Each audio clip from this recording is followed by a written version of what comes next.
Telangana rising global summit కి CM Revanth Reddy చేరుకుంటున్నారు. ఆ live చూద్దాం. I repeat the plea which I have been repeating. దయచేసి ముందు వరుసలో ఆనరబుల్ గవర్నర్ గారు, సీఎం గారు, మంత్రులు, శాసన మండలి, శాసనసభ పెద్దలు, second row and third row ambassadors from different countries, second row third row ambassadors కోసం కేటాయించామని సీనియర్ ఆఫీసర్స్ యొక్క సలహాను మీకు చెప్పడం జరుగుతుంది. హలో,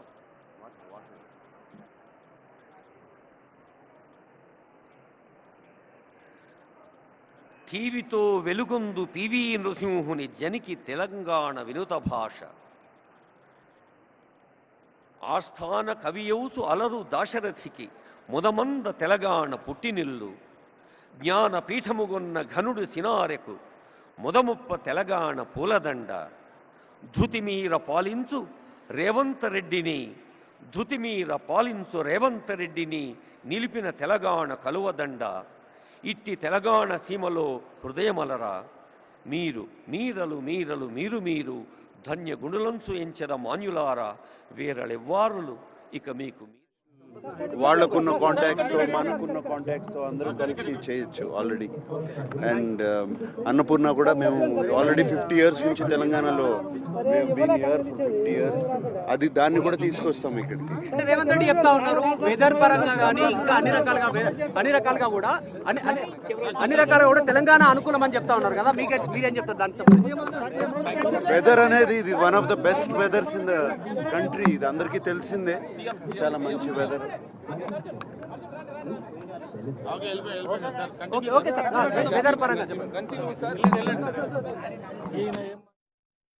రైతులు అలాగే శ్రమపడుతూ ఉన్నారు. ఆ రైతును గుర్తు చేస్తూ పంట భుజాన మోస్తున్నది తల్లి. ఈ తెలంగాణ తల్లిని ప్రార్థిస్తూ జయ జయ హే తెలంగాణ జనని జయకేతనం అంటూ అన్ని జిల్లాల్లో కోట్లాది ప్రజలు, వేలాది కుటుంబాలు, లక్షలాది యువత తెలంగాణ 2034కు 1 trillion ఎకానమీ, 47కు 3 trillion ఎకానమీ ఒక గోల్ పెట్టుకొని ముందుకు పోతున్నాం. చంద్రబాబు నాయుడు గారు ఆ రోజు హైటెక్ సిటీ కట్టినప్పుడు అక్కడ అంత గుట్టలు రాళ్ళు ఉంటే అప్పుడు నేను ఎమ్మెల్యేగా ఉన్నా. బిల్ క్లింటన్ కూడా తీసుకొచ్చిండు. బిల్ క్లింటన్ వచ్చినప్పుడు మేము అనుకున్నాం 2020లో ఇన్ని లక్షల కోట్లు వస్తుంది, ఇన్ని ఐటీ కంపెనీలు వస్తాయి, మేము కూడా నమ్మలే. ఆఫ్టర్ దట్ చంద్రబాబు నాయుడు గారి తర్వాత రాజశేఖర రెడ్డి గారు 10 ఏళ్ళు పరిపాలిస్తూ దాన్ని కంటిన్యూ చేసి తీసుకుపోతేనే ఇలా హైదరాబాద్ ఆఫ్టర్ బెంగళూరు తర్వాత ఐటీ ఎక్స్పోర్ట్లో 2nd పొజిషన్ ఇండియాలో. నేను 2009లో ఐటీ మినిస్టర్గా చేశాను. మల్టీనేషనల్ దాదాపు 42 మల్టీనేషనల్ కంపెనీస్ ఉన్నాయి ఇక్కడ. మల్టీనేషనల్ 42 కంపెనీస్ ఉన్నాయి. మా ముఖ్యమంత్రి గారు ముందు చూపు ఆలోచన విధానం, మేమందరం కలిసి సమిష్టి కృషితోని తెలంగాణని దేశంలోనే నెంబర్ 1 కాదు, ఆల్రెడీ దేశంలో నెంబర్ 1. మీరు చూసిండ్రు ఎలక్షన్ల ముందు కేటీఆర్ గారు ఇష్టం వచ్చినాడు, కాంగ్రెస్ వస్తే కరెంటు ఉండదు, ఇండస్ట్రీస్ రావు, అది రావన్నాడు. ఇవాళ కరెంటు పోతలేదు, పేదవాడు అన్నం తింటుండు, రేషన్ కార్డులు వస్తున్నాయి, ఇండస్ట్రీస్ వస్తున్నాయి. భూముల యాక్సిడెంట్ పెడితే వాళ్ళు ఉన్నప్పుడు 100 కోట్లు వస్తే ఇవాళ 177 కోట్లు వచ్చినాయి. అంటే ఇన్వెస్ట్మెంట్ పెరుగుతున్నట్ట తగ్గినట్ట? దానికి కేటీఆర్ ఎందుకు ఖండించలేదంటే కేటీఆర్ ఒకటి కార్ రేసింగ్ కోసమే 200 కోట్లు దుబారా ఖర్చు పెట్టిండు. ఇవాళ ఇంత పెద్ద సమ్మిట్ పెట్టి దేశమంతా దీని మీద ఆలోచిస్తున్నప్పుడు మీరందరూ కూడా మంచి కవరేజ్ ఇవ్వండి. మన పిల్లల భవిష్యత్తు సంబంధించిన విషయం. ఇక్కడ ఇండస్ట్రీస్ వస్తాయి, ఇక్కడ ఎంప్లాయ్మెంట్ వస్తుంది. హరీష్ రావు కేటీఆర్కు ఇద్దరికి మాటలు కూడా లేవు, మీకు ఇంకా సంగతి తెలియదు. వాళ్ళిద్దరు పేరు తీసుకొచ్చి మా నోరు ఖరాబ్ చేసేందుకు మీరు ఇస్తారు. మీవేదో మంచి ఉద్దేశంతో తిరిగి ఇవాళ ఇక్కడ వస్తే మేము ఎన్ని కంపెనీలు వస్తున్నాయో మాకు అన్నీ తెలుసు. మాకు ముఖ్యమంత్రి గారు రోజు మాట్లాడుతూనే ఉంటారు. మీరు ఒకనే బీఆర్ఎస్, మీరు పార్టీ పేరు టీఆర్ఎస్కి వెళ్ళి బీఆర్ఎస్ మార్చినప్పుడే పార్టీ క్లోజ్ అయిందాను అన్నట్టే 23లో ఎలక్షన్లో ఓడిపోయింది. పార్లమెంట్లో 0 సీట్స్ వచ్చినాయి. సర్పంచ్లో 0 సీట్లో ఒక అభ్యర్థి లేడు. ఆ పార్టీ గురించి ఆ నాయకుల గురించి మీరు ఎందుకు కృషాలు నాటుతున్నారు? మీరు ఈ సమ్మిట్ వాళ్ళు మస్తు మీరు ఐఎమ్ వెరీ సారీ అండి. 10 ఏళ్ళ అధికారం ఎన్నోడు మొత్తం బంగారు తెలంగాణ చేసినోడికి ఒక్క సీటు పార్లమెంట్ రాలేదు. అది ఒక పార్టీ ఉన్నట్టు లెక్క. మేము రెండోసారి ముఖ్యమంత్రి అయిన మిస్టర్ కేసీఆర్ రెండోసారి ముఖ్యమంత్రి అయిన 3 నెలల పార్లమెంట్ ఎలక్షన్ జరిగితే నామినేషన్ వేసి 5 రూపాయలు ఖర్చు పెట్టకుండా నేను, రేవంత్ రెడ్డి, ఉత్తమ్ కుమార్ రెడ్డి 3 పార్లమెంట్ సీట్లు గెలిచినాం. That is the party Congress అంటే. So it's my pleasure to come to attend this very remarkable and historical summit. This is not just a summit for Telangana or just for India. It's a global summit that can shape the new humanity, that can shape the new economy, that can shape the new social development and the social orders. I'm thankful to the Chief Minister Revanth Reddy Garu, who has that great vision of 1 trillion economy by 2034 and 3 trillion economy by 2047. So that's a bold vision, and the commitment of the Chief Minister and his government, but also the commitment and collective effort of Telangana's people and the collaboration with the global community will achieve these goals. ఎక్కడా లేనంతమంది చిందు యక్షగాన కళాకారులు మన దగ్గర ఉన్నారు. ఈ చిందు యక్షగాన కళాకారులైనా, ఉగ్గు కథ కళాకారులైనా ఈ మధ్య ఆనరబుల్ సీఎం ఇందరవెల్లి గురించి ప్రస్తావించారు. మరి అక్కడి నుంచి వచ్చారు గుస్సాడి నృత్యం, అలాగే కోయ నృత్యం ఖమ్మం జిల్లా అడవుల నుంచి. ఆ కళాకారులందరూ విదేశీ ప్రతినిధులకు, ప్రముఖులకు, రసజ్ఞులకు స్వాగతం పలికేందుకు సిద్ధంగా ఉన్నారు. ఈ ప్రారంభ సమావేశం తర్వాత ఈ భవిష్య భారత నగరంలో అనేక వేదికలు ఉన్నాయి. ఒక్కో వేదిక మీద ఒక్కొక్క విషయం చర్చలు జరుగుతుంది. హాల్ 1లో genome valley and beyond accelerating innovation life sciences. మనకు తెలుసు లైఫ్ సైన్సెస్లో కానీ, ఔషధ ఫార్మసీ రంగంలో కానీ, ఐటీ రంగంలో కానీ తెలంగాణ ఒక గర్వించదగిన స్థాయిలో ఉంది. హాల్ 1లో రేపు ఉదయం జరిగే అంశంలో చాలామంది సబ్జెక్ట్ ఎక్స్పర్ట్స్ పాల్గొంటారు. అది ప్రతి హాల్లో కూడా ఒక్కొక్క కార్యక్రమం మనకు కొత్త అంశాల్ని మన దృష్టికి తీసుకొస్తుంది. మరి ఈరోజు ప్రారంభ సభ అవుతూనే the just translation into 2047 pouring Telangana's future, ప్రతి వ్యక్తిని ఒక ఉత్తమ మానవ వనరుడిగా, నైతిక విలువలతో, మానసిక స్థైర్యంతో, సమాజ అనురక్తితో, రాష్ట్రము దేశం పట్ల భక్తితో, తాము విశ్వసిస్తున్న దైవం పట్ల కూడా భక్తితో ఉన్నప్పుడే మనిషి పరిపూర్ణుడవుతాడు. ఆద్మీ ఇన్సాన్ బన్నా ముష్కిలే అన్న మాటను తెలంగాణ గడ్డ తిరగరాసింది. ప్రతి ఆద్మీ ఇన్సాన్గా మారుతున్నాడు. నరుడౌట దుష్కరము సుమ్మి అన్నది కాదు, ప్రతి నరుడు, ప్రతి మనిషి మనీషిగా మారుతున్నాడు. అది హాల్ 1లో. జీరో ఎమిషన్ వెహికల్స్ హాల్ 2లో గ్రీన్ మొబిలిటీ 2047. జనసంఖ్య ఎలా పెరుగుతోందో వాహన సంఖ్య కూడా అలాగే పెరుగుతోంది. మరి ఈ వాహనాల్ని మనం పర్యావరణ కాలుష్య రహితంగా మార్చాలి అంటే గ్రీన్ వెహికల్స్ కావాలి. అలాగే tech Telangana 2047 semi conductors frontier technologies 3వ హాల్లో చాలామంది విద్యార్థులు, యువతీయుకులు, టెక్కీస్, అలాగే పత్రికా ప్రతినిధులు ఉన్నారు. ఏ హాల్లో ఏం జరుగుతుందో మీ దృష్టికి తెచ్చేందుకే ఈ ప్రయత్నం. 4వ హాల్లో Telangana as a global education hub. మనకు తెలుసు ఈ మధ్య తెలంగాణ ప్రభుత్వ పాఠశాలలో విద్యార్థుల సంఖ్య పెరగాలి, తల్లిదండ్రులు ప్రభుత్వ పాఠశాల వైపు తమ పిల్లల్ని పంపాలి అంటే నర్సరీ, ఎల్కేజీ, యూకేజీ కూడా గవర్నమెంట్ స్కూల్స్లో ప్రవేశపెట్టేందుకు ప్రయత్నం చేస్తోంది. మరి విద్యాశాఖ చేస్తున్న ప్రయత్నం మనకు తెలుసు. అలాగే పర్యావరణం కోసం అటవీ పర్యావరణ శాఖ, సెమీ కండక్టర్స్ లాంటి అంశంలో సాంకేతిక ఇంజనీరింగ్ పరిశ్రమల శాఖ. ఇక సాయంకాలం Telangana flying high, the rise of aerospace and defence. Hyderabad నగరానికే పరిమితమైన విమానాశ్రయాన్ని ఒక ఓరుగల్లుకు, ఒక కొత్తగూడెంకు, ఒక ఆదిలాబాద్కు కూడా విస్తరిస్తోంది తెలంగాణ ప్రభుత్వం. కొత్త విమానాశ్రయాలు రాబోతూ ఉన్నాయి. అది ప్రజా రవాణా కోసం. ఏరోస్పేస్ అనేది ఒక నూతన ఆవిష్కృత రంగం. అలాగే talent mobility, TAMCOM and MEA. TAMCOM అనేది ఒక అద్భుత సంస్థ. ఎక్కడైనా not gold but only men can make a nation great and strong. Put your sinews to the wheel, bend your shoulders అని ఆంధ్రప్రదేశ్ చెప్పినట్టుగా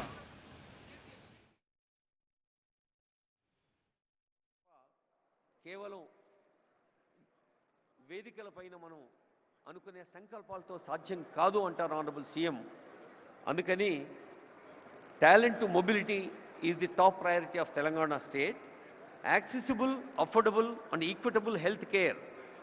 ఆరోగ్య రంగంలో ప్రాథమిక ఆరోగ్య కేంద్రం కానీ, ఉప ప్రాథమిక ఆరోగ్య కేంద్రం నుంచి ఉస్మానియా, గాంధీ లాంటి ప్రతిష్టాత్మక వైద్య సంస్థల దాకా అనేక వైద్య కళాశాలలు, సామాన్యులకు అందుబాటులో ఉండే వైద్యాన్ని, రాజీవ్ ఆరోగ్యశ్రీ లాంటి పథకాలు ఇప్పటికే ఉన్నాయి, మీ అందరికీ తెలుసు.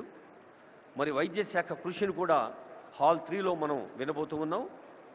అలాగే కొరియా అండ్ ఆస్ట్రేలియా హాల్ 4లో for the kind attention of people who are interested. Honorable CM has been repeatedly telling the competition of ఇటువైపు కూర్చున్న ఈ రెండు రోలు సెకండ్ రోస్ ఉన్నాయి కదా, అది ఖాళీ చేయాలని చెప్పాలి. Second and third only ambassadors మాత్రమే కూర్చుంటారని చెప్పి. May I request the attention of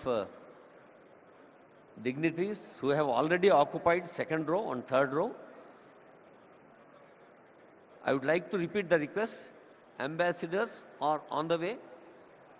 Senior officials and senior hosting team, IAS, IPS, IFS, IRTS and different civil services officers and state level officers are welcoming them.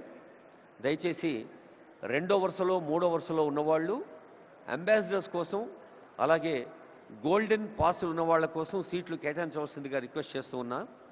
On behalf of all the hosting team and senior officials here, may I request dignitaries who have already occupied second row and third row kindly vacate. Let's all welcome with warmth of Telangana the people from different parts of country and different parts of the world. Narasimha Reddy garu.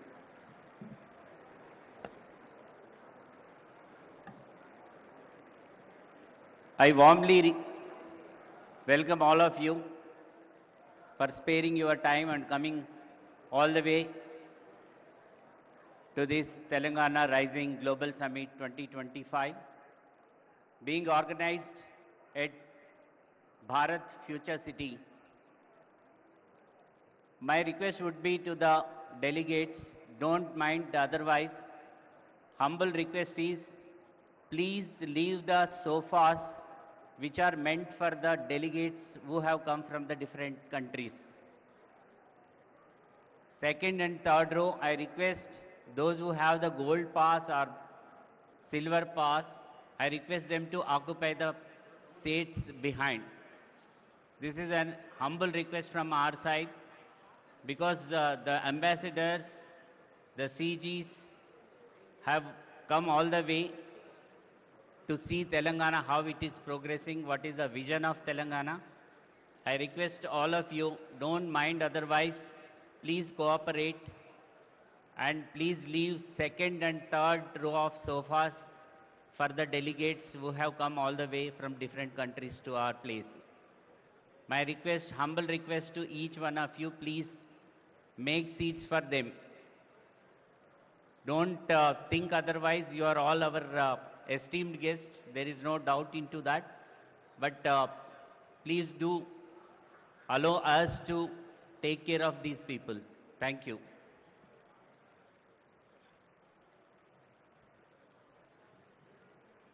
Telangana రాష్ట్రాన్ని ప్రపంచంలోనే ముందు వరుసలో ఉంచేందుకు ప్రయత్నం చేస్తున్న పెద్దలందరూ ముందు వరుసలో ఉన్నారు. గౌరవనీయులైన శాసన మండలి అధ్యక్షులు గుత్తా సుఖేందర్ రెడ్డి గారు, గౌరవనీయ సలహాదారులు షబీర్ అలీ గారు, సుదర్శన్ రెడ్డి గారు, మేడం శ్రీమతి జగ్గారెడ్డి గారు, ఇంకా ఆనరబుల్ మినిస్టర్స్ కొండా సురేఖ గారు, పొంగులేటి శ్రీనివాసరెడ్డి గారు, సీదరబాబు గారు, పొన్నం ప్రభాకర్ గారు అందరూ ఈ ప్రాంగణంలోనే ఉన్నారు. అందరికీ హృదయపూర్వక శుభాకాంక్షలు తెలియజేస్తూ Korea, Australia Telangana rising global summit 2025 కార్యక్రమం ప్రారంభమైపోయింది. ఇప్పటికే సీఎం రేవంత్ రెడ్డి అక్కడికి చేరుకున్నారు. తెలంగాణ రైజింగ్ గ్లోబల్ సమిట్ 2025 ప్రాంగణంలో ఏర్పాటు చేసిన స్టాళ్లు సీఎం రేవంత్ రెడ్డి సహా పలువురు ప్రముఖులు పరిశీలిస్తున్నారు. మొత్తం 40 వరకు కూడా స్టాల్స్ ఏర్పాటు చేయడం జరిగింది. 2 రోజుల పాటు కూడా ఈ అంతర్జాతీయ సమ్మిట్ జరగబోతోంది. రేపు విజన్ డాక్యుమెంట్ ను ప్రవేశపెట్టబోతున్నారు. కాసేపట్లో సమ్మిట్ లో సీఎం రేవంత్ రెడ్డి ప్రసంగం కూడా ఉండబోతుంది. 44 దేశాల నుంచి అంతర్జాతీయ ప్రతినిధులు విచ్చేశారు. అమెరికా నుంచి 46 మంది టాప్ కంపెనీల ప్రతినిధులు కూడా ఈ గ్లోబల్ సమ్మిట్ కు హాజరైనట్టు సమాచారం. ఇంకా 154 మంది అంతర్జాతీయ ప్రతినిధులు కూడా రాబోతున్నట్టు సమాచారం. దీనికి సంబంధించి తాజా అప్డేట్స్ అందించేందుకు మా ప్రతినిధి వాసు లైవ్ లో జాయిన్ అయ్యేందుకు సిద్ధంగా ఉన్నారు. గ్లోబల్ సమ్మిట్ ప్రాంగణం నుంచి ఆయన మనకు మరింత సమాచారం అందిస్తారు. మరింత సమాచారం వాసుని అడిగి తెలుసుకుందాం. వాసు, చెప్పండి, ఇప్పటికే సీఎం రేవంత్ రెడ్డి సహా ప్రముఖులంతా కూడా అక్కడకు విచ్చేసిన పరిస్థితి, అక్కడ ఏర్పాటు చేసిన స్టాల్స్ కావచ్చు, హాల్స్ కావచ్చు అన్ని పరిశీలిస్తున్నారు. ఆ డీటెయిల్స్ ఏంటి? ముఖ్యమంత్రి రేవంత్ రెడ్డి ఫ్యూచర్ సిటీకి చేరుకున్నారు. ఇక్కడ ఏదైతే గ్లోబల్ సమ్మిట్ ప్రాంగణంలో ఏర్పాటు చేసినటువంటి స్టాల్స్ అన్ని కూడా పరిశీలిస్తున్నారు. ప్రధానంగా ఆయన మనం చూసినట్టయితే ఇప్పటి వరకు కూడా వివిధ అంశాలకు సంబంధించినటువంటి అన్ని స్టాల్స్ కూడా ముఖ్యమంత్రి పరిశీలిస్తా ఉన్నారు. పూర్తిగా కూడా హెల్త్ సిటీతో పాటు ఎంటర్టైన్మెంట్, మరోపక్క స్పోర్ట్స్ హబ్, సౌత్ రెసిడెన్షియల్ అంటే రకరకాలుగా తెలంగాణ సాంప్రదాయాలను ఉట్టిపడే విధంగా మూసీ రివర్ కోసం ఏర్పాటు చేసినటువంటి స్టాల్స్ ప్రత్యేక ఆకర్షణగా నిలుస్తుంది. మరోపక్క ఎలాంటి ఇక్కడికి రాబోతా ఉన్నాయి, ఏ అంశాలకు సంబంధించినటువంటి డెలిగేట్స్ వస్తున్నారు, వాళ్ళందరికీ వీటి వివరించే అంశానికి సంబంధించి కూడా పూర్తిగా కూడా ఏర్పాటు చేసిన స్టాల్స్ అన్ని కూడా పరిశీలన. వేం నరేందర్ రెడ్డి ప్రభుత్వ సలహాదారుతో పాటు మరొక డిప్యూటీ సీఎం, మరొక నటుడు అక్కినేని నాగార్జున కూడా ప్రస్తుతం సీఎంతో పాటు ఉన్నారు. మరికొంతమంది మంత్రులు కూడా ముఖ్యమంత్రితో పాటు ఇక్కడ ఏర్పాటు చేసినటువంటి స్టాల్స్ అన్ని కూడా పరిశీలిస్తా ఉన్నారు. ప్రధానంగా వీటికి సంబంధించినటువంటి ఏఐ టెక్నాలజీ ఎలా ఉంది, మరొక రోబోతో కూడా మరి కాసేపట్లో సీఎం షేక్ హ్యాండ్ ఇచ్చి మాట్లాడబోతారు. ఇక్కడ ఏఐ పూర్తిగా కూడా ప్రత్యేక ఆకర్షణగా నిలిచినటువంటి రోబో ఇక్కడ ప్రాంగణాన్ని అంతా కూడా నడుస్తూ అందరినీ పలకరిస్తున్నటువంటి రైజింగ్ తెలంగాణ విశిష్టతను కూడా రోబో తెలియజేస్తా ఉంది. ఆ రోబోతో కూడా ముఖ్యమంత్రి ముచ్చటించినటువంటి పరిస్థితి కూడా కనిపిస్తా ఉంది. ఇక ఏఐ హబ్కు సంబంధించి భారత్ ఫ్యూచర్ సిటీలో భవిష్యత్తు ఎలా ఉండబోతుంది, విజన్ డాక్యుమెంట్ ఎలా ఉండబోతుంది, అసలు తెలంగాణ భవిష్యత్తు అనేది కూడా ఏ విధంగా ఇక్కడ రూపకల్పన జరగబోతుంది అనే అంశానికి సంబంధించినటువంటి అన్ని అంశాలు ప్రస్తావిస్తారు. మరోపక్క మరి కాసేపట్లో 1:30 ఫ్యూచర్ ఏదైతే గ్లోబల్ సమ్మిట్ ప్రారంభం కాబోతుంది. ఆ తర్వాత 2:30 ముఖ్యమంత్రి ఉద్దేశించి కూడా ఎవరైతే డెలిగేట్స్ ఉద్దేశించి మాట్లాడబోతారు, ఫ్యూచర్ తెలంగాణ ఎలా ఉండబోతుంది. ఇలా ప్రత్యేకంగా ఈ రోజు 12 అంశాలపైన కూడా వివిధ ఏర్పాటు చేసినటువంటి ఏర్పాట్ల దగ్గర కూడా ముఖ్యమంత్రి పరిశీలించబోతున్నారు. ఒక్కొక్క మంత్రికి ఒక్కొక్క సబ్జెక్ట్, ఆ శాఖకు సంబంధించినటువంటి సబ్జెక్ట్ కూడా ఇచ్చారు. మొత్తం 12 మంది మంత్రులు ఆ సెషన్స్ లో పాల్గొనబోతున్నారు. ఇక సీఎం సంబంధించి భవిష్యత్తులో చేసేటువంటి ప్రాజెక్టుల వల్ల వచ్చే రిజల్ట్ ఎలా ఉంటుందో స్టాల్స్ రూపంలో చూపిస్తున్నారు. ఇక్కడ స్క్రీన్స్ కూడా పెట్టడం జరిగింది. చాలా భారీ స్క్రీన్స్ కూడా సీఎం పరిశీలిస్తా ఉన్నాడు. ఫ్యూచర్ సిటీ ఎలా ఉంటుంది అంటే ఖచ్చితంగా కూడా గ్రాఫిక్స్ ద్వారా చూపించడం నేపథ్యం కావచ్చు, భారత్ ఫ్యూచర్ సిటీ అనేటువంటి ఆ విజువల్స్ ని కూడా ఆయన చూస్తా ఉన్నారు. అసలు అక్కడ ఏ కంపెనీలు రాబోతున్నాయి, ఎలాంటి టెక్నాలజీ రాబోతుంది, ఏ విధంగా తెలంగాణ ప్రజలకు, యువతకు ఉపయోగపడబోతుంది అన్న అంశానికి సంబంధించినటువంటి మొత్తం స్టాల్స్ నుండి కూడా ముఖ్యమంత్రి కళ్ళెదురుతున్నారు. తెలంగాణ మెయిన్స్ అనేది కూడా ఒక చూసినటువంటి మరొక పెద్ద ఎత్తున ఇక్కడ ఏర్పాటు చేసినటువంటి అనేక కటౌట్లు, అనేక స్క్రీన్స్ ను కూడా పరిశీలిస్తున్నటువంటి పరిస్థితి కనిపిస్తుంది. ఇక ముఖ్యమంత్రి మరి కాసేపట్లోనే ప్రధాన